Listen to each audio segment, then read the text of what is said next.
Welcome, everybody. My name is Genesis Rodriguez. I'm a public affairs specialist here with the Los Angeles County Sanitation Districts. We have a pretty cool tour for you today at the Lancaster Water Reclamation Plant. If you've never been, perfect. If you have, even more perfect, because you're going to get to see some stuff behind the scenes that you most likely wouldn't be able to see in um, an actual in-person tour. So we're very excited to show you what we have today. And with us, we have Basil Hewitt from the Public Information Office. And hold on, let me just allow for gallery view so that you can see him. And then we also have, who we're going to bring up right here, they're going to start their videos. We also have John Dahl with us tonight, guys. It's going to be very great. John Dahl is our civil engineer with the Palmdale and the Lancaster water reclamation plants. And then we have Guadalupe Munoz. Yeah, okay. So he is our treatment plant operator at the Lancaster water reclamation plant. So anywhere where John messes up, Guadalupe is going to be there to correct him. So because Guadalupe, they're both out in the field all the time. But anyway, we're all here. We got our experts here. We got a great show for you this morning. So we're going to get started with that with Basil Hewitt, who's going to do introduction. First thing, if you have any questions, feel free to use the raise hand feature that's located at the bottom of your screen. That way we can just, hear from you directly. If you're too shy, please use the Q&A feature that's located at the bottom of your screen. If you have any questions throughout the tour, John will be more than happy to answer them on the spot. And also you got to stay on your toes because John's going to be asking random questions throughout the tour. So anyway, we're very happy to have you here today. And with that, I'll leave it to Basil. Thank you, Genesis. That was that's a pretty invigorating wake up. That was like verbal caffeine for early morning. Thank you all. I'm trying to wake you up. Yes, it succeeded. Thank you all for joining us. I'm going to talk a little bit about the sanitation districts and then kind of hone in on the Antelope Valley and the Lancaster plant. And then I'll hand it over to John and Lupe. We were formed in 1923. Our agency was formed in 1923. This is a photo from the early 1920s. And this is raw sewage going into Santa Monica Bay. And this situation was pretty common in LA County back then. There wasn't a regional sewage collection and treatment system. So because of raw sewage, people's life expectancy in LA County was on average between 50 and 55 years of age. So people got together, passed the law called the Sanitation District Act, and we were formed in 1923 to collect and treat sewage. So we lived longer. Because of this law, people now live 25, 30, 40 years longer. From those humble beginnings, down our first sanitation district, if you can see my cursor, was in the South Bay, what we call the South Bay City, because that was the area most impacted by the sewage going to our rivers and our ocean. From those humble beginnings, we've now grown to be 24 sanitation districts, 24 sanitation districts, each with their own board of directors, which is made up of the mayors of the cities within each sanitation district. And if there's an unincorporated area, then someone from the board of supervisors. In 24 districts, what's neat about it is that even you have 24 districts that allows for local control, but yet you have the buying power of this large agency that basically buys chemicals and other supplies to treat the wastewater for about 5.5 million people in Los Angeles County. 78 of the 88 cities in the county, we handle their sewage. Our sewage is handled in 11 wastewater treatment plants. These different pins signify the 11 treatment plant. Our first treatment plant was the plant in Carson that we call a joint water pollution control plant. We have plants as far north as Palmdale and Lancaster. And today we're going to focus on the Lancaster plant. Combined, these 11 wastewater treatment plants treat about 390 million gallons of sewage a day, which is enough sewage to fill the Rose Bowl 4 or 5 times a day. And we do that and we clean up that sewage in about 10 to 12 hours. But we're going to focus today on the Lancaster Water Reclamation Plant.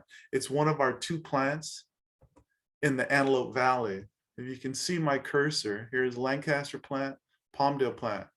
And in Antelope Valley, these 2 plants are the most unique plants we have among our 11. 9 of our treatment plants, when they clean up that water, either that water is recycled, and if there's no takers for that water, we can discharge it to a river or to the ocean. These 2 plants do not have a river or an ocean nearby. So every drop that comes into that plant has to be accounted for because it's going to be disposed on land. So it makes managing and operating this plant a pretty detailed, precise operation, because the Antelope Valley is what we call a closed basin.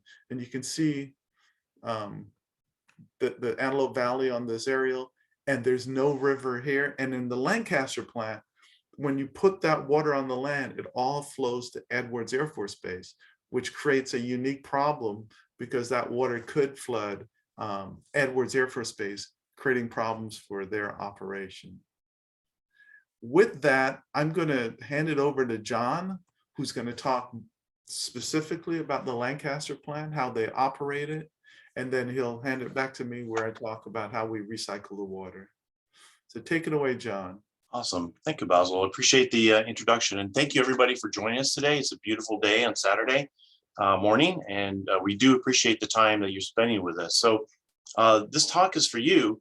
And so if there's any questions along the way that comes up, any questions, anything that we can expand on, please let us know. Because as I mentioned, this is for you.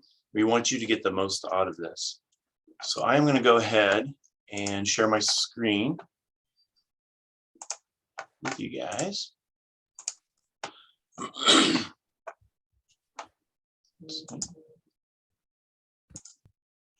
Slideshow. All right, you guys see that okay? Yeah, we do. Okay, awesome. All right, so the video here you see, we start out with a bathroom in a household, and that's what people normally think of when they think of wastewater. Primarily the toilet, as you saw here. We have a shower, bath, and then a girl brushing her teeth. So these are some of the contributions that go into a wastewater treatment plant. But also don't forget that there are other rooms in the house that contribute to wastewater, such as your laundry room, your kitchen especially. They contribute to the wastewater flow. In addition to that, there are other contributors like businesses as well as households, and it could be industrial business or commercial type of business that could be contributing to your wastewater flow to the plant. And as such, you could think, it creates a unique environment for that community. So each wastewater plant is not exactly the same when you go from community to community to community. Each plant is built for those community needs. So it's an individual plant, although the processes are very similar or pretty much the same between the plants. They'll vary slightly based on community needs. So one of the nice things about doing the virtual tour versus the in-person tour, there's advantage and disadvantage to both, but as a virtual tour, we can kind of show you things that you wouldn't normally see. And so in this graphic here, you can see how the businesses and homes contribute to your local sewers and then on off to the treatment plant. So it starts with the smaller pipes that go from your home and the businesses. It goes out into the street where there's a local sewer. And you can see the little round manhole covers here, if you will. And you've probably seen those on the streets when you drive around. And underneath them are these sewers that transmit the water or the sewage water. And then from there, it goes to bigger pipes. The local sewer is a little bit bigger than your household pipe, and then to a trunk sewer, which is even bigger, and then to the treatment plant itself. All right, so here's an overview of the Lancaster Water Reclamation Plant. In the background, you can see the 14 freeway. You can see this is over on Avenue D, by the way. It's fairly sparse. Over the years, it's been upgraded. We were a secondary treatment plant, and now we are a tertiary treatment plant. In 2012 is when we became a tertiary treatment plant. So there's some, you'll see some older equipment and then some newer equipment with this. And the Lancaster plant started at this location back in 1956. The plant itself treats an average of 15 MGD a day. MGD is a unit of measure. It stands for million gallons per day. It's a flow. So to kind of put a visual in your mind what that looks like, if you take 140 garden hoses, most of us have operated a garden hose. If you take 140 garden hoses and put them all together and they're all flowing at once, that's equivalent of about 1 MGD. So you take 140 times 15, and that's the flow that the plant treats on a daily basis. All right. Okay, here we go. All right, so this is a control room. This is Teresa, one of the operators here. Today we have Lupe is gonna help us out with some questions and add to the show itself. But in the background, you can see a couple of computer screens. This is called the DCS system, distributed control system. It's an efficient way of controlling the plant. So just kind of describe what this is. On the right screen, you see a bunch of different colors: green, red, blue. So the green represents equipment that's running, and red represents equipment that is not running. Blue is water. And in this particular picture, you can see a tank right here, and you can see some pumps right there, and all these different types of controls and information related to that system. And so the operator can see at a glance how that system's operating, and if any adjustments that may need to be made can quickly be done at this station without having to walk to the particular location to switch on a pump or off a pump or anything like that. So it saves a lot of time and adds to the controls of the system itself. On the left-hand screen, you see graphics here. You can see kind of some squiggly lines along here. And so there's certain processes or areas that we graph out. And this is a real aid to the operator, because the operator can see at a glance if there's any changes in the trend. So if it's going up or down, or if things aren't operating like they expect them to, they can make adjustments and kind of control the plant to make sure that's operating correctly. All right, so here's a schematic of the treatment plant itself. We're basically going to follow the water on through the system. We're going to start with the primary systems that you see up here, and then onto the secondary and tertiary. So we're going to do that as we go along. I wanted to show you in this graphic itself, on the left-hand side, we see the pumps. It's depicted way below, and as you can see here, we pump up and over. The reason for that is that the pumps are about 40 feet below grade, about 4 stories. And the reason for that is that we gravity flow water or sewage to the plant to be treated. And the reason why we do that is because gravity is free. It's a cost-saving measure. If we didn't gravity flow it, we'd have to create or build a pump station somewhere in between the flow and the pipes, and then pump it, force main it, if you will, over to the plant. And so this is a very basic system, very easy to maintain and operate. And that's why we gravity flow it into the plant. All right, so here's the systems we're going to cover first, the primary systems. And so here's the influent pump station. It's just a picture of the building itself. As I mentioned, the pumps are about 40 feet below grade, so I don't have any photos of them, but we have 5 pumps. They each pump about 10 MGD. And so if you remember earlier, I said that our average flow is about 15 MGD. So that's about 1.5 pumps that we need to run on a regular basis, but yet we have 5 pumps. So I wanted to mention that we have 5 pumps there because we have redundancy. We have redundancy throughout the plant, actually. And this is just one example of it. And so if we have a problem with a pump, we can just pull that pump out of service and continue operating without no problems or stops or anything like that. And so that's why we have the redundant systems throughout the plant itself. All right. All right. So next is the screening structure, which is what you see here. Now, down below here, you can see a bin, and those are white. Those are basically rags that you see that are being removed. Now, the purpose of the screening structures, it says here, is large objects are removed. So we'll remove well, mostly rags, as you can see here, but you can also catch any, wood or even 2x4s. I've heard of motorcycle helmets being caught in these, not up here, but down below. But all sorts of different things get caught at this stage of it. So this is where we start a physical separation of the water itself. And that kind of reminds me, so there's 3 main mechanisms when you treat wastewater. There's a physical separation, there's a biological separation, and then there's a chemical treatment. Ultra-short plants go through those three basic treatments. They may do it a little differently, but they go through those treatments. So this is a physical part of the treatment itself. And I believe you have a graphic kind of showing how that flex rate works. So as you see here, the water kind of flows along. It goes to the grate itself, which is right here. The objects are picked up, and then it's dropped into, well, in this graphic, it shows a conveyor belt, but we actually have a washer compactor that we use, and I have a picture of that as well. So here's a video of the flex rake itself, so you can see up close what it removes. You see some rags in there, some plastics, things like that. Some large objects are being removed in this graphic.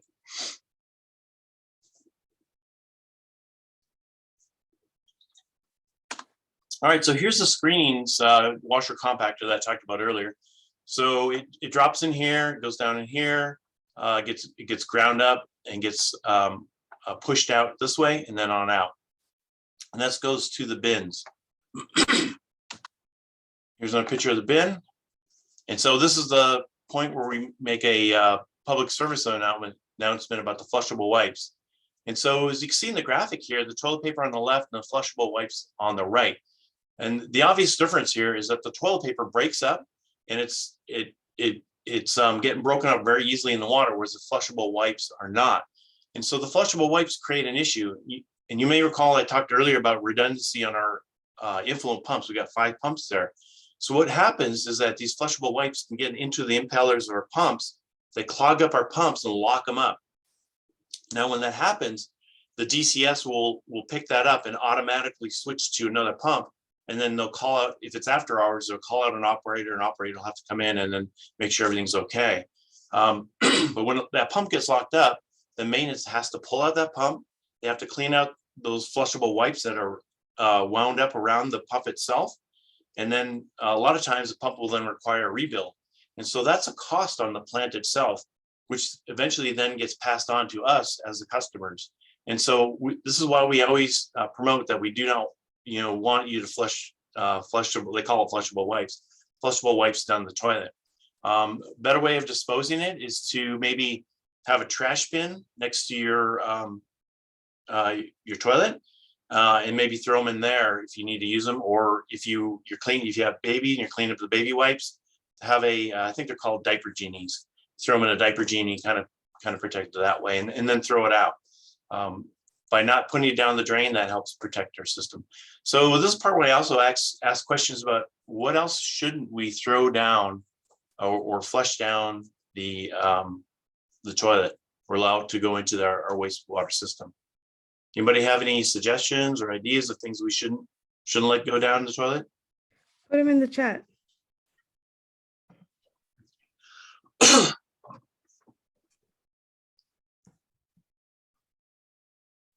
You want me to throw out some suggestions? Oh, so Rob says fog. Yes, fog. So it's that's fats, oils, and greases. Absolutely. So in the kitchen, and maybe you saw your parents, your grandparents do this, but they would have like a little container next to where they're cooking at, and they'll always, after they cook some food that has maybe some oil in it, they'll pour that oil into the container, and then that oil then solidifies and they throw it away. And that's exactly what you want to do with that. What some people do is they're not thinking about it, they'll put it down the drain. And so that hot oil, what happens is it cools off and then becomes a solid.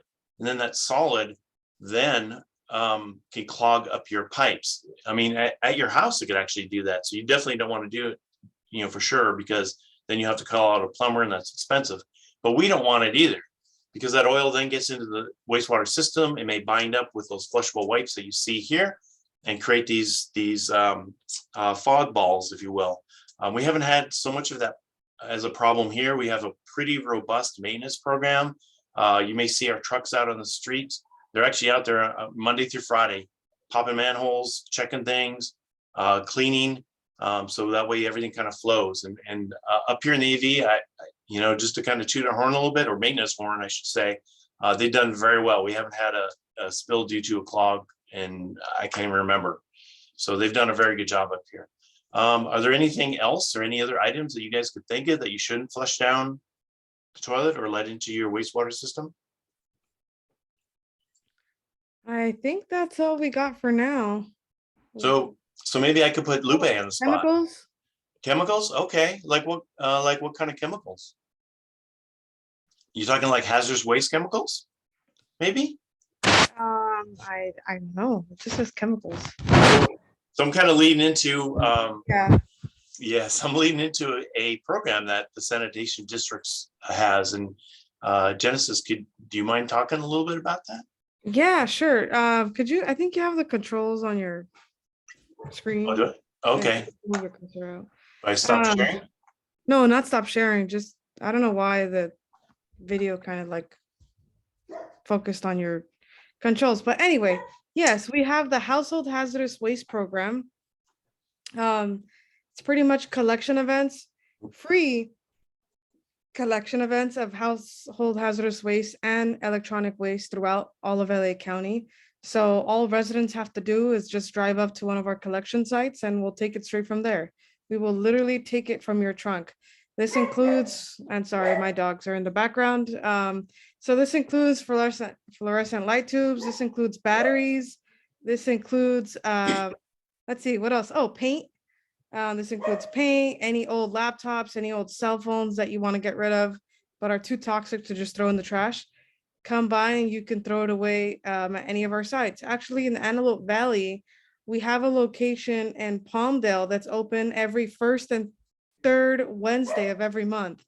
So this, I think, are we lucky? Yeah, we are. So today is the day. I will put the address down in the chat. I think it's from 9 a.m. to 3 p.m. So I'll put the address in the chat. It's in Palmdale. And again, anything too toxic to trash, like what I just mentioned. Oh, and even sharps too, or like old pharmaceutical drugs. You can definitely take them to one of our events and then we'll take it straight from your car. And with that, back to you, John. Thanks. Yeah, so it's totally free and it's the right thing to do. It helps protect our environment. And so you definitely can't beat the price. Just to throw out a couple other things, sometimes some of us will change our own oil.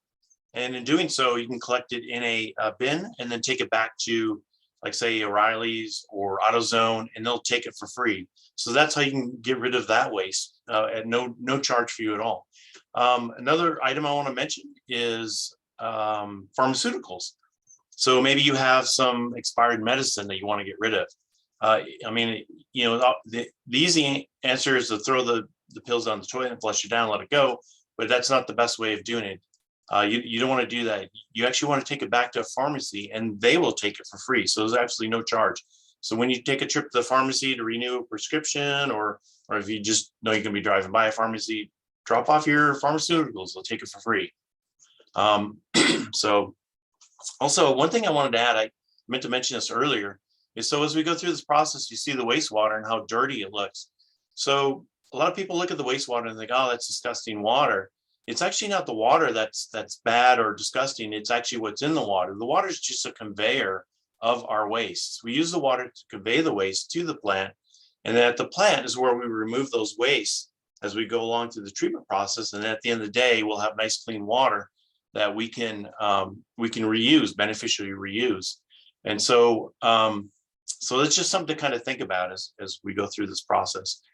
All right, so I'll go to the next. All right, so the next step in the process is a grit chamber. And so this grit chamber, you know, as the name indicates, its purpose is to remove grit. So it's going to remove like fine sand. It's going to remove your coffee grounds, eggshells, things like that. Small dense particles are going to settle out. And you see here, the water's moving kind of fast. Some things are floating that are still going through the system, which is what we want. And this is where we remove those smaller, heavier particles. Now, the reason why we do that at this stage of the process is because the analogy I like to use is think about your bicycle, or your bicycle chain. So when you're at home, you're getting your bike ready to go and ride. You don't put sand in your bicycle chain to go ride, and you want to lubricate it up. You want to make sure it runs smoothly. You want to keep the dirt and debris out of it so that it does not wear down your chain. And that's kind of what we're doing here. We're removing the grit and all those small dense particles that could damage our pumps, our equipment further downstream. And so This is why we remove it at this process, because we don't want it to damage our equipment or wear out equipment sooner than it needs to be. All right, so the next step is the settling basins. These basins are about 65 feet long, 21 feet wide, about 10 feet deep. This is where we slow the water way down. And the reason why we slow it down is we want stuff to float and we want stuff to sink. And at the top here, you may see some boards along here. And these are on a chain of flight system. And I'll have a picture of that here in a second. And so the chain of flight system, it moves along and it collects everything that floats and everything that sinks out of the water. And then here at the end, you can see that we collect the cleanness of the water. So there's no floaties on here, if you will. We kind of scalp the water off of the system, and then we bring in that water to the next part of the process. So let's go ahead and take a closer look at the what we collect. So you can see here, this is one of the boards. It's moving in this direction, and this is some of the items that we collect on the surface that floats. These brown things you see here, these are those I guess you call them small, you can call them small fog balls, people. It's kind of grease that's clumped together and it's just floating there. So that's grease that's gotten down into the system that we're moving. Of course, you see some wrappers, some paper, things like that have not broken up that are floating there as well. All right, so here's the inside look of the primary settling tanks. You can see the chain here, chain flight system, the boards on the bottom, the boards on the top, and this chain just kind of rotates around and collects everything on the bottom and everything at the top, and then conveys, and then that material that's collected is then conveyed to the digesters. And I have a graphic here to show you. So you can see the chain of flight system circulating around. We collect it. The sludge on the bottom is then pushed to the to a hopper, and then above this is where we collect some. We collect the scum, is what we call it, and then that gets removed as well. Hey, so Lupe, I'm gonna put you on a spot here a little bit, if you don't mind. Lupe is an operator at Lancaster. So what do you normally do or check on a daily basis when it comes to the primary tanks? Normally in the primary tanks, we check for that sludge level. So every morning we'll see how many feet are in there. As far as flights, we always make sure that the flights are running, the scum drives are running. If blankets are too high with sludge, we'll increase a timer that we have for our primary sludge pumps. And that's pretty much it. We just make sure everything's maintained, clean, and operating the way we want it to operate. Yeah, absolutely. So like on a daily basis, and correct me if I'm wrong, Lupe, an operator will go out at least once in the morning and once in the afternoon and do what they call rounds, where they physically check each process and they record information of that process just to make sure everything's running right, and maybe make adjustments if they need to make it. All right, so here's something we can show you on the virtual tour that we don't normally show on a physical tour. This is a primary sludge galleries here. And so, excuse me, this is underground. To the left here is our primary tanks. And down below, you can see some pipes coming out of the wall. So each of these pipes that come out of the wall is for each tank. And this is where that sludge gets collected. And then from here, it's pumped on out, pumped down the pipes, and then it goes out this way, and then it goes through our digesters. So because you get a visual of that.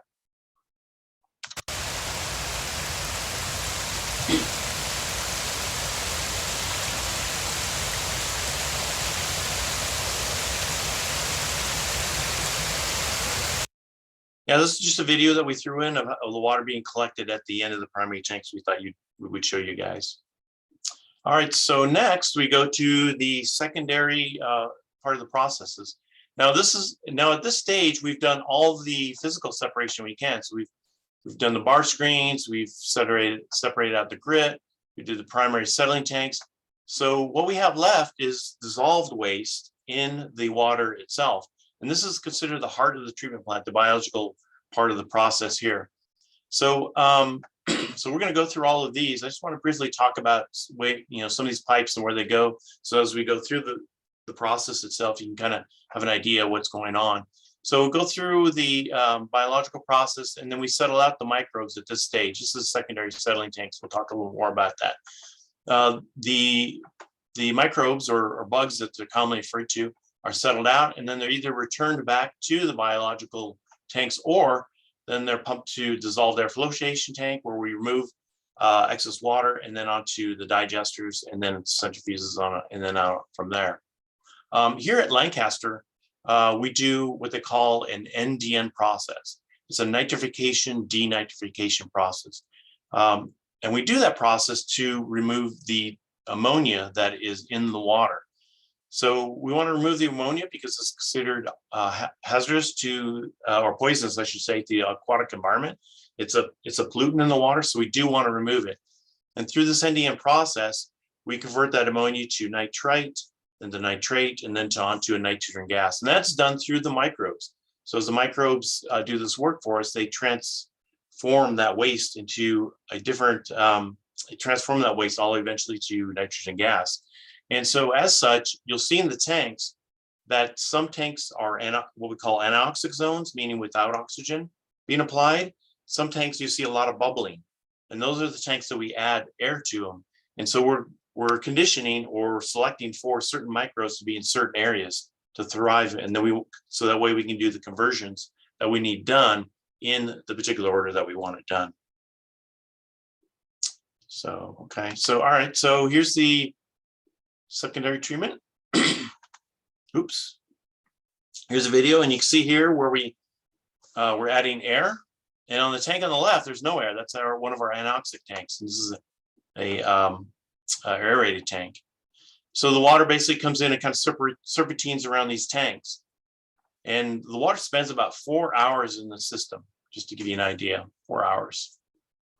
Oh, I actually have an example of what our how we distribute the air. I don't know if can you guys see this okay? Yeah, we can. Okay, great.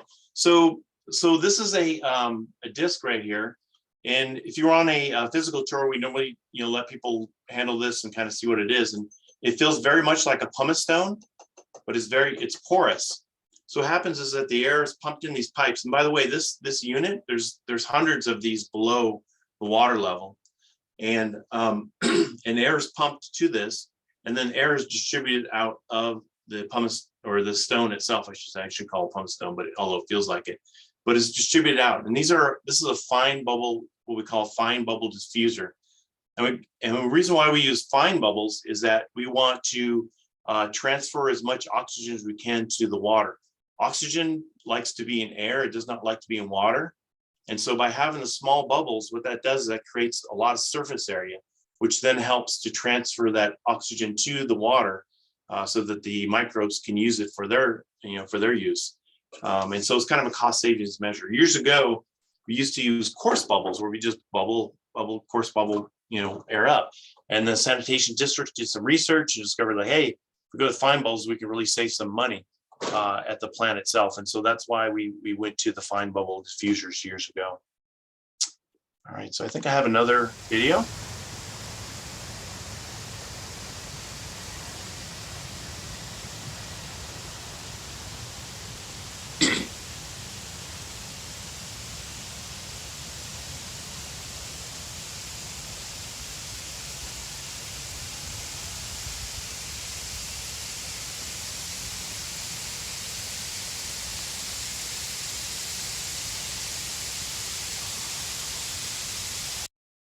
Okay, all right. And then I also have a graphic here of how the aeration works. So we got the activated sludge that comes in, as you see on the left-hand side here. And that activated sludge then goes back into the biotanks and then helps to eat the waste. So this is a graphic here or video, I should say, of microbes that we have at the plant. This is a lab technician that you're looking at here, and he's looking at the various microbes that we have in the biological unit. And so what he's looking for is he's looking at the age of the microbes. You can tell how old the sludge is just by the size of certain microbes.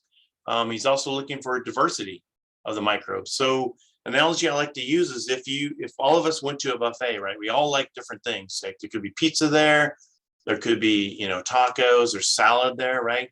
We all have our favorite ice cream maybe. And so we gravitate to that. So think about in this section of the plant, like we have this variety of wastes that come into the plant. If we have a diverse set of microbes, then those microbes will go after all those different types of waste and eat them up and absorb them and use them. And that helps remove those wastes from the water. And so this is one of the things that we kind of look at when we go through this process. Okay, yeah. All right. So after the microbes have done the work for us that we want them to do, then we have to settle them out of the water because we want to remove the microbes out, right? So the microbes have removed the waste, and now we're going to remove the white microbes. And this is going to be done at the secondary settling basin, or clarifiers as it's sometimes called. So we got a little video here. And so the secondary clarifiers are very much like the primary clarifiers. We slow the water way down. We have this chain of flight system that kind of collect the microbes. And then those microbes that are collected, if you remember the graphic that was shown earlier, are sent to one or two places. They're either sent back to the beginning of the biological tanks, or they're sent over to the digester for further processing. And so the reason why we send some back and we what we call waste, or WAS, waste activated sludge, send those microbes off, is that these microbes are a living organism.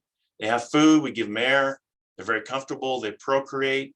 And so we get a bunch of microbes that are into the process. And so this is where, Lupe would look to see what the lab results are on the microbes, like how many microbes do I have in my biological unit and what adjustments I need to make to either waste or not waste.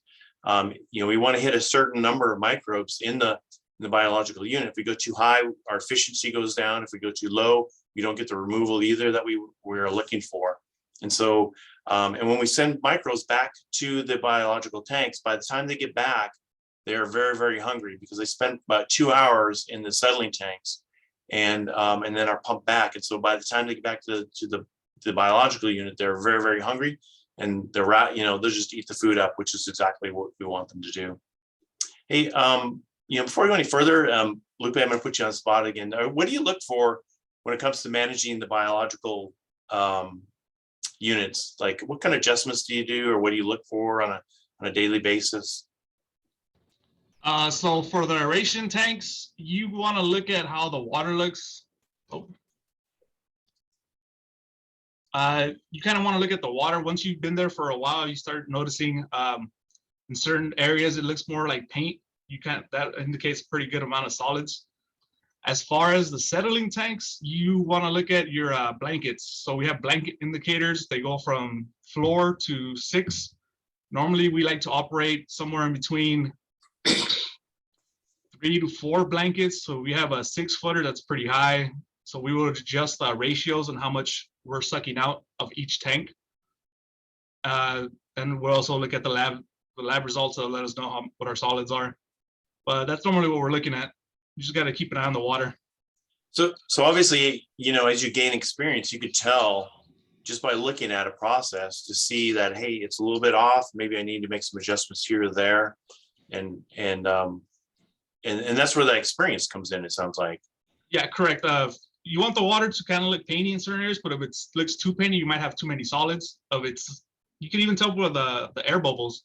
If they're too clear, you might have low solids. So it's just experience throughout the years that you constantly looking at this water. Okay, yeah, and just to kind of clarify a little bit, so when Lupe is talking about solids, it's really the microbes is what we're looking at. I guess, would you call them clumps of microbes or just the microbes in general? How would you describe that, Lupe? Wait, say that one more time.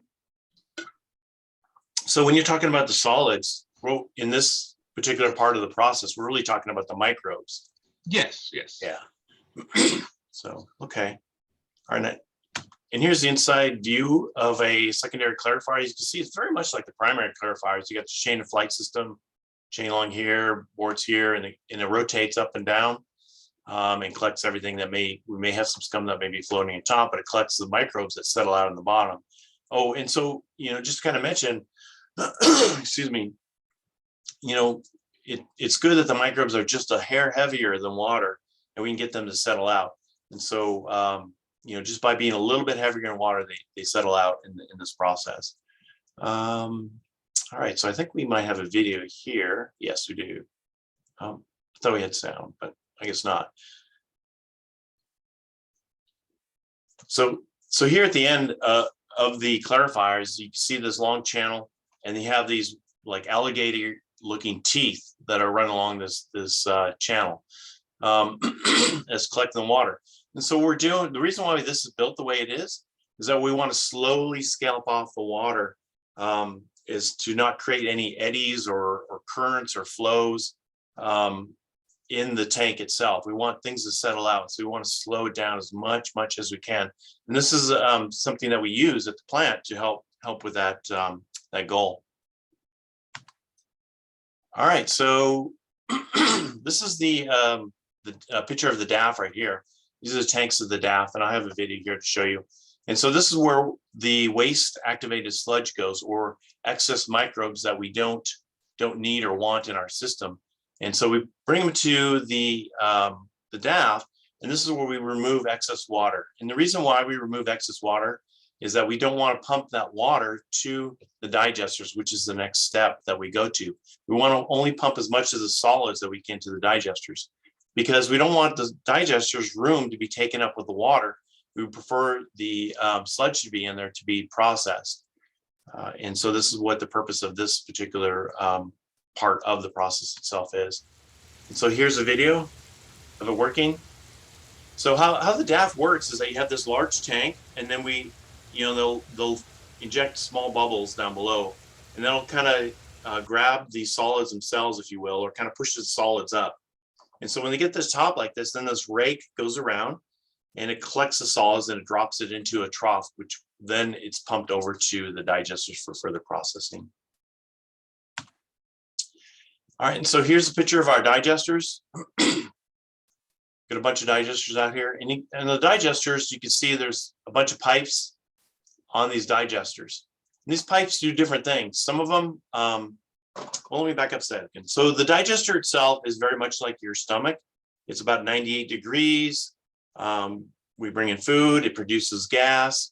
I guess one main difference is that the solids spend about roughly 20 days in each digester before it goes on to the next process. And the reason why it's in there so long is that we're trying to digest it or stabilize it, remove a lot of the the bacteria, if you can see down below, that are working here, to kind of clean it up, if you will. And now jumping back over to the digesters themselves and all the pipes that are up here. So as I mentioned, the pipes do different things. We have pipes that are adding steam to the digesters to keep them warm.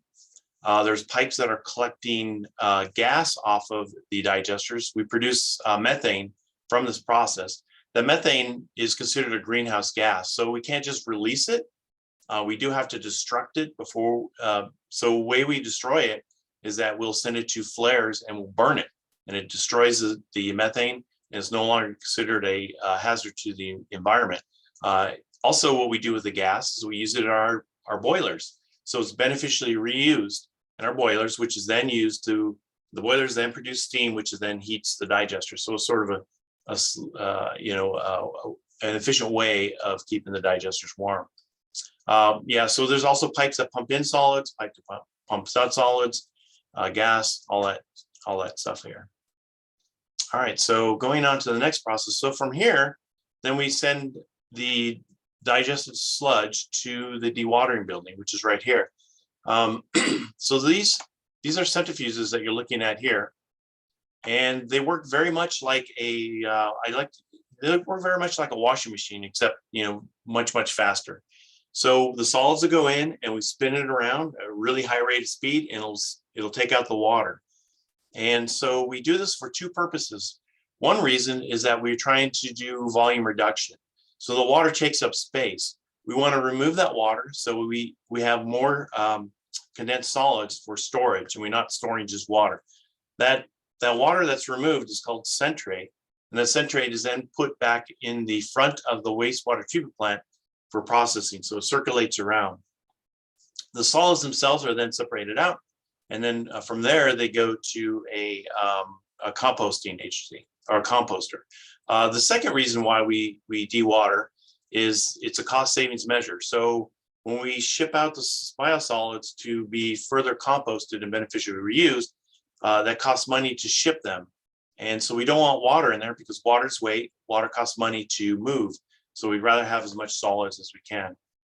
And so I believe I have a graphic here that kind of shows how a centrifuge works. See, the sludge comes in on the right, comes out here, the solids go out in the front, and then the centrate, the water goes out the back, and that goes back to the front of the plant for treatment.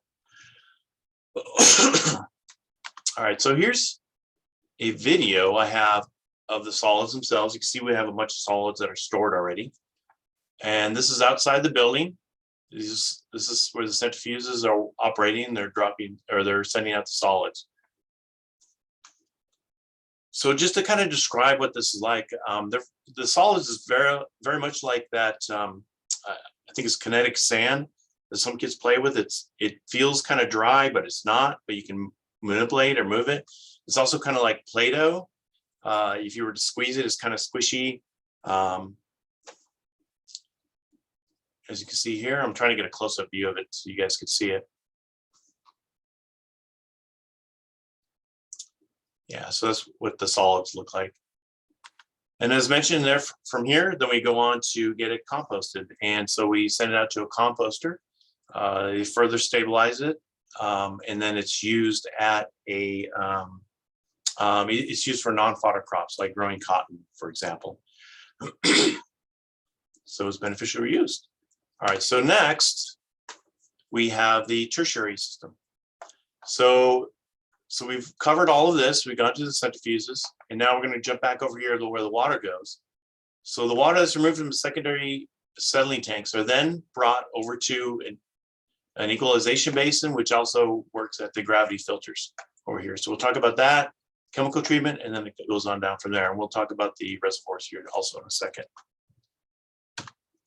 So here's the secondary effluent equalization basin. There's two tanks here. We got the one on the right. The one on the left is empty right now. The total volume of the tanks is about 5 million gallons. And the purpose that it serves is actually two purposes. The first purpose is that it's emergency storage. So if anything after the tanks in the process are broken or needs emergency repair, we can divert water to these tanks and store them for a period of time until we can get that repair done. So it's a redundant system is what it is. That's one purpose. The second purpose is for equalization, just like the name says. So the wastewater treatment plant, the water that comes into the plant increases and decreases throughout the day. And that's based off of human activity. So it may be down in the middle of the night, like say 3 a.m. when everybody's sleeping, the people will get up in the morning, they're getting ready to go to work, they're showering, they're cooking, all that. And so the water will kind of flow up a little bit at that point. And then the day kind of stabilizes a little bit or maybe goes down. And then towards the evening, you'll see, people come home from work, they will, maybe take another shower because it's after work, they're cooking, they're cleaning, all that stuff. And that contributes to the waste flow, and then we'll get it in the plant. So throughout the day, you'll see this up and down flow. So the equalization tank, what it does is at the back half of the plant, it stabilizes that flow to make it very level or very straight. And the reason why is because when we go to disinfect, we add our chemicals to disinfect the water, and so we try to maintain that disinfection, a certain level of disinfection. If the water's going up and down like this, the operator is always chasing it, and then the operator is going to err on the side of safety and add more chemical than what he or she thinks they need in order to maintain the dose that they need. And so by steadying out the water real steady, the operator can then zoom in on it or narrow in on it and then maintain the right amount of chemical flow as it goes through the system. And that saves a lot in chemical costs of the plant itself. Okay. So the next step is the filtration step in this process. And so here's a building of the filtration. So the water's pumped over here. There are filters in here. I just want to point out a couple of things. So as I mentioned earlier in the presentation, there are many different ways of doing the same thing depending upon communities' needs. So here at Lancaster, this is what we call a gravity filter. And so there's different media that's used for water to flow through. And I'll show you, I have a graphic of that as well as a video of water coming in, but I just kind of want to share this with you. This is something that we do for our sewer science. Are you guys able to see this okay? I don't know if you can see this. Yeah, we can. Okay, perfect. So this is a filter that we use, a gravity filter we use for the sewer science program. You can see there's larger rocks that are down here, and then rocks get finer and finer up to through sand over here. This isn't well defined here, but normally you see very distinct layers. Oops, thank you. Start my video. I was wondering why I couldn't see my video. Anyways, thank you for that, Genesis. So you can see distinct different layers, and these layers here support the carbon on the top. This carbon is the filter. So the water will come in here and it'll flow through the filter and on down and then on out from here. So that's one way of filtering water. So I also want to show you another type of filter that we have here. So over at Palmdale, they use a different type of filtration. It's called a cloth filter, which is what this is. And we have this out here when we do physical tours that you can touch and check out. And if you were here and feeling this, it feels very much like a shaggy carpet. And so water will flow in through here and then out through the top here, which then goes into a pipe and then goes on to the next process. They're both equally as effective. They're just different ways of operation, and but they still clean the water just the same. So, and you're able to still see my slideshow, right? Or no? No, could you share again, please? Yeah, I can do that. I wanted to see everything in full zoom mode. Oh yeah, yeah. Thank you for doing that. Absolutely. Okay, so, and you guys could see that, right? I can't. Could you hide your controls when you go to more? It's a little distracting. Yeah, it is. There you go. Hide floating meeting controls right there. There it is. Okay, sorry about that. Thank you for pointing that out. Okay, all right.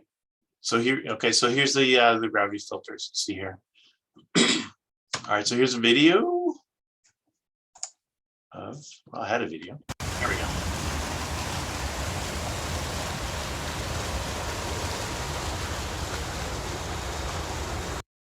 You can see the water being dumped in here. It's the top of the filter, and then below is the filter media itself. It's kind of hard to see through the water, which is why I had that demonstration I could show you. And then here's a graphic of how it works. You can see we have anthracite coal here, sand and gravel, water flows through, and then up through this way, and then back for disinfection. And once a day, we'll do what we call a backwash. So we'll reverse flow, and we'll fluidize this, if you will, and all the water then goes back through the system, and then that water is then captured and put back in the front of the treatment plant, and then retreated again. And then when you turn off the backflow, everything kind of settles and stratifies in the correct order. All right. So then the next step is where we disinfect water. So this is where we'll add a chlorine to the process. And here at Lancaster, we do what we call a chloramine process, where we use ammonia and we use hyperchlorite, and we combine them to form chloramines. So there's different ways you can disinfect water. One of them is UV, for example. That's a light that you can kind of shine as the water goes through it. Some of the advantages and disadvantages of that are, so if you don't want any disinfection chemicals in, like chlorine, for example, in your water, UV is a good choice for that, because then once the water passes through the UV, there's no more interaction with the water. The downside to that, of course, is that the water is no longer protected. So if that water is downstream past the UV disinfection, and dirt or whatever gets into that water, then it's no longer disinfected at that point. So that's one example that we can use for disinfection. Just kind of share that with you. So each of these tanks is about 110 feet long, about 12 feet wide. about 15 feet deep. We spent about 4 hours, as I mentioned earlier, to be in the system. And you'll find that, and I got a video here, shows you the water itself. And at the end, the water is very clear and very clean throughout the process. So I want to kind of pause here for a second and ask you a question. So at Lancaster and Palmdale, we're in a different air district, which means that we don't have to cover each and every process as we go through the system.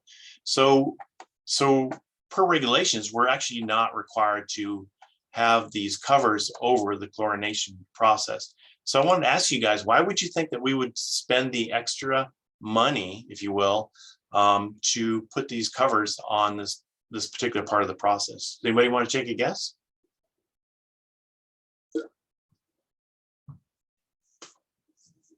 I'll throw you guys out a hint out there. Anybody who owns a pool and maintains their pool?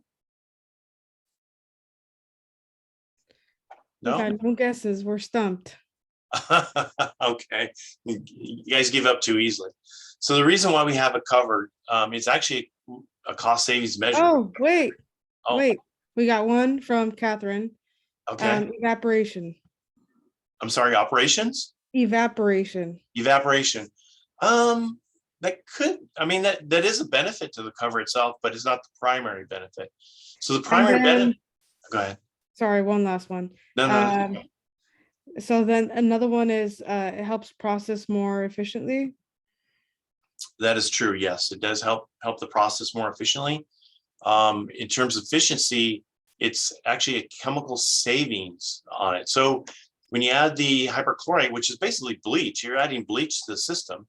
The sun will eat up that bleach. It'll evaporate that bleach, if you will. And we want to have that chemical in contact with the water for the amount of appropriate time and the appropriate concentration. And so if it was uncovered, and as you know, up here in the EV, it can get very hot in the summer. We got a lot of sun up here in the desert. And so it'll destroy that chlorine, which then won't do the work that we needed to do. So that's why we covered it. It helps save us in chemical costs. So yes, thank you.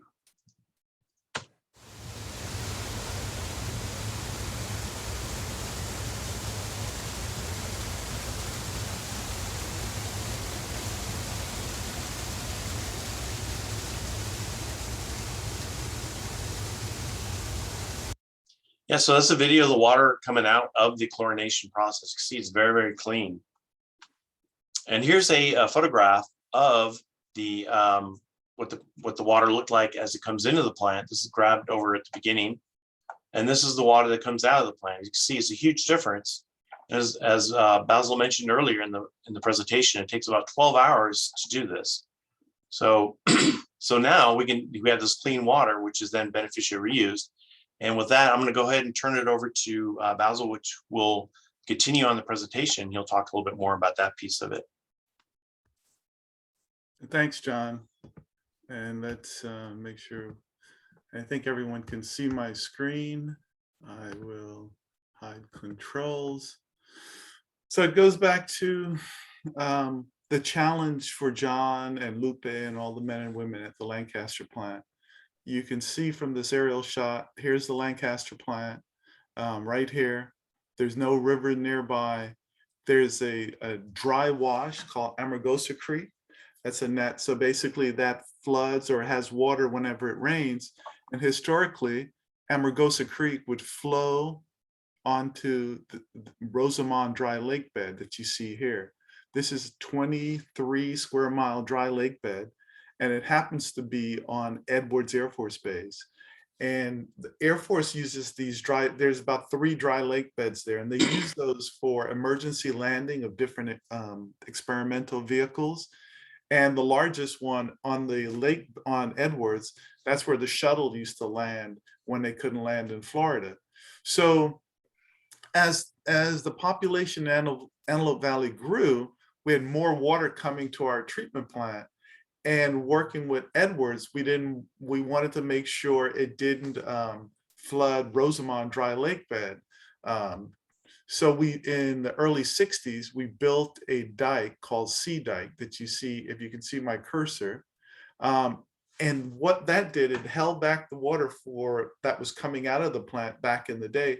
and it created this wetlands that's called Paiute Ponds. We have about 400 acres of important wetlands that's been created and sustained by this water. But as our population continued to grow, mainly spurred on by Edwards Air Force Base, aerospace industry up there, and all the secondary and tertiary jobs created by that, we had more water that we had to manage because we didn't want to have, the folks at Edwards didn't want water on their lake bed. So in the late 60s, we started sending water to Apollo Park. So we built a small tertiary facility, and Apollo Park to this day gets about 0.2 million gallons per day of water. So we built a small pilot plant, tertiary facility back in the early 70s to send water to Apollo Parks. But as population continued to grow, and as John said, we have about 14 to 15 million gallons a day that's treated. We had to come up with a pretty detailed accounting for all this water. So what the water from the Lancaster plant now is, we purchase about 6 square miles of land that the water is pumped over there, and it's used to irrigate fodder crop. In addition to the water that goes to Paiute Pond. So in summary, about 4 million gallons a day goes to Paiute Ponds from the Lancaster plant.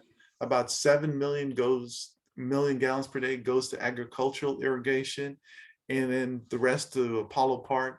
And we have about 50, 60 sites throughout the city of Lancaster that utilize this water.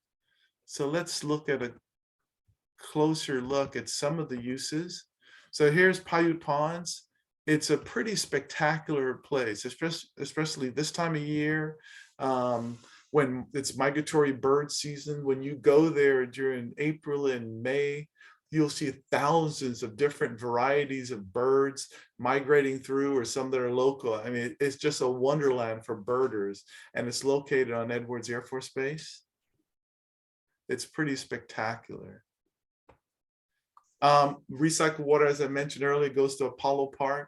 This water goes to the lakes there that are named after a number of the astronauts. And about, as I said, 0.2 or 1/5 of a million gallons per day goes to Apollo Parks. So, but the key to managing this water, these storage reservoirs, these are 4 storage reservoirs adjacent to the Lancaster plant. Here's a drone shot of it. These reservoirs can store a little bit over 1 billion gallons of water, and that's key. So when the farmer doesn't need water because it's raining, we can't put that water on Rosamond Dry Lake or Edwards Air Force Base. So we have to store this water. And then in the summer months, when the farmer or different uses need more water, we can start drawing down from those reservoirs, so we can balance out our flows. We can store our flows to make sure we're not flooding onto Rosamond Dry Lake bed. And here's a shot of the center pivot irrigation system that the farmer utilizes in what we call the Eastern agricultural area. We own the land and we sublease it to the only dairy left in LA County, and they grow fodder crop. And if you notice this long arm, think of it like the arm of a clock. It rotates, and as it rotates, it irrigates the fodder crop. Let's have a close-up shot of it, what that center pivot irrigation looks like, and you can see the nozzles irrigating the fodder crop. And as I mentioned, about 7 to 8 million gallons a day on average per year goes to the agricultural irrigation. And then we also supply the city of Lancaster. We have about between 50 and 60 sites, including Kaiser Permanente building that utilizes recycled water from the Lancaster WRP. And with that, we'll wrap up our tour. If you have more questions about sewer science or really detailed questions on the Lancaster or Palmdale plant, you can reach out to John. If you're interested in a tour, you can send us an email at info@lacsd. or even sewer science program. With that, Genesis will open it up to questions. Okay, awesome. While we are fresh from our conversation about the storage reservoirs, um, first question, are these storage reservoirs accessible for viewing the bird life there? Maybe I can answer that. So generally speaking, I would say no, but if you contact the staff and say, hey, I'd like to go out there and do some bird watching at a certain, certain time, we could see if we can accommodate you. John, and a quick question. If someone wants access to Paiute Ponds, because I know that some of the schools tour Paiute Ponds, how do they go? It's on Edwards Air Force Base. How do they gain access to that? Oh, yeah. So I think what they'll have to do is contact the base themselves. That would be the civil engineering squadron. You could probably, I don't have the number, but you could probably call the base, just the operator, and ask for the CE squadron. And eventually they'll get you to the right person. It'll probably be a girl by the name of Misty. And she's a biologist out there at Edwards Air Force Base that works with us with Paiute Ponds. And she could possibly accommodate a tour for the class. Yeah, I mean, pre-pandemic, I think they would accommodate tours. And I guess as we come out of it, and it's really a wonderful treasure. When we go back to doing in-person tours, we would also take the boat. We would get access from Edwards Air Force Base, and we drive a bus over there, and we get out and walk around. It's a pretty cool part of that tour. Yeah, it is, and yeah, Basil does a great job narrating that part of the tour, and it's definitely worthwhile seeing. So as we go back to the physical tours, that is the highlight for sure of the plant tour. And usually Misty gives you a lot of history of the Antelope Valley and the creatures and so on. Yeah. Oh yeah. Oh, speaking of, I wanted to mention on the Apollo Park, they have fishing derbies out there. So a couple times a year, just so you guys know, the park will have these fishing derbies. One, I think it's in May. They have it for kids 12 and under. So they stock the ponds with fish, and the kids can go there for free and fish. I took my son there years ago when he was young, and he got a few fish there. And then they have an adult one, I think it's either in June or July. So I mean, it's kind of a testament to the water that we provide them, that they are able to put fish in it, and it's clean enough to put fish in it, and then you can catch the fish and you can eat it. And it's good fish, actually. All right. I'm getting hungry talking about fish. I Okay, know, fish tacos. so, oh Oh. man, that sounds good. All right, so this one is for Guadalupe. How many of your operators have a background in collections? And As far as collections what does that mean? I was hoping you would know. I don't know, Rob, if you wanted to ask your question to kind of specify. Wastewater collectors. You mean like operators or Yeah, training? wastewater collection system or sewer system. He said wastewater collectors in the field. So how many of your correction operators have a background in? Well, I guess all of if you us- can just walk us through the process of requirements to be an operator. I think I- you kinda touched on it, but I maybe believe you a little need 6 units at a college level. So I believe that's all you need to qualify to become an OIT, which is an operator in training. So my background, I had no water experience, but I did take a course at College of the Canyons. I was an assistant manager at a Chevron, so I had no background. And as far as I know, everyone as an operator didn't have a background in wastewater. They got into it. Yeah, usually there are some local trade schools. I'm assuming College of the Canyon. I know in LA, there's like LA Trade Tech or Rio Hondo College that offer some courses in wastewater collection operations. But if you have a background in wastewater collection system, that really gets you off to a great start in that field, because it's about moving water around and troubleshooting when things pop up. So yeah, that's a great starting ground. to become a treatment plant operator. Okay, so Rob just specified I work for a municipality as a wastewater collector. Yeah, that That's- knowledge set helps, translates very easily too. Apply. I'll send you the link. Apply. Oh, awesome. I'm obsessed with my little quick links like lacsd.org/jobs. Or No, if you want to know more about the household hazardous waste events and electronic waste that are completely free, you can go to www.lacsd.org/hhw. All right, and with that, does anyone have any other questions? Oh, I'm going to do a shameless plug here, if you don't mind, for science, sewer science. Another So, one? No, I didn't. I don't know if I did one. Well, I No, kind of no. mentioned. So I mentioned Talk about the my filter, if you remember, that we use for sewer science. So Plug away. yeah, so thank you. So it's a program that the sanitation districts does where we will send an engineer or an operator, somebody who has experience in the wastewater field, into the classroom. And we bring all the equipment necessary to make simulated wastewater. And then we treat it through this. And then we take also lab samples along the way. So we'll take like ammonia samples, chlorine samples, things like that. The sanitation districts brings everything in there. So the teacher, the school doesn't have to provide anything. So we'll bring it all to the classroom. It's about a week-long program.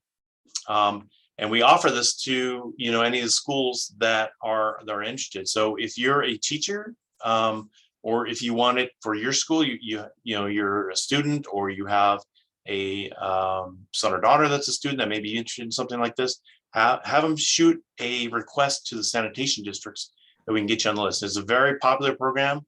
It's in high demand. So you definitely want to get on the list. You also want to, these tours, I mean, just the tours of the facility, whether it be virtual or in person, are a wonderful way to get young people thinking about careers in water and wastewater. And it's really a very rewarding career in many, many ways. So we really want to get kids in Antelope Valley out to our treatment plant and show them what we do and show them that it's really exciting, not boring, and it's a great career to have. Absolutely. Hopefully John and I and Genesis and Lupe are exciting enough to the kids want to join us in the field. Yeah. And you bring up a good point, Basil. There's many different disciplines that it takes to run a wastewater treatment plant. You need mechanics, as you saw. There's like motors and pumps and things like that. You need electricians. You got electricity, of course. You have our generators, all sorts of things in it, and the operators. We have lab personnel, engineers as well. There's all sorts of different disciplines that support a wastewater treatment plant. So you may not be interested in becoming an operator or engineer or whatever, but you can become an electrician, you become a mechanic. There's all sorts of neat things. Public affairs specialist. Yes, public affairs specialist. You could do, yeah, absolutely. For sure. That's very important to convey this message, because most people don't even think about what happens, and most people can't explain it to the public so that it's accessible to them. Yeah. But anyway, thank you guys for joining us this Saturday morning. We hope to see you in person at our Lancaster water reclamation plant very soon. If you have any other questions that you probably think about later, don't hesitate. Feel free to shoot us an email. I'm just gonna send you our general email so that Basil and I so that we can all see it, and whoever gets to it faster can answer your question. But yeah, feel free to reach out to us if anything comes up, and we hope to see you in person on the next one. Thank you, everyone. Take care. Thank you. Have a good one. Have a Bye. great Bye. Saturday. Bye.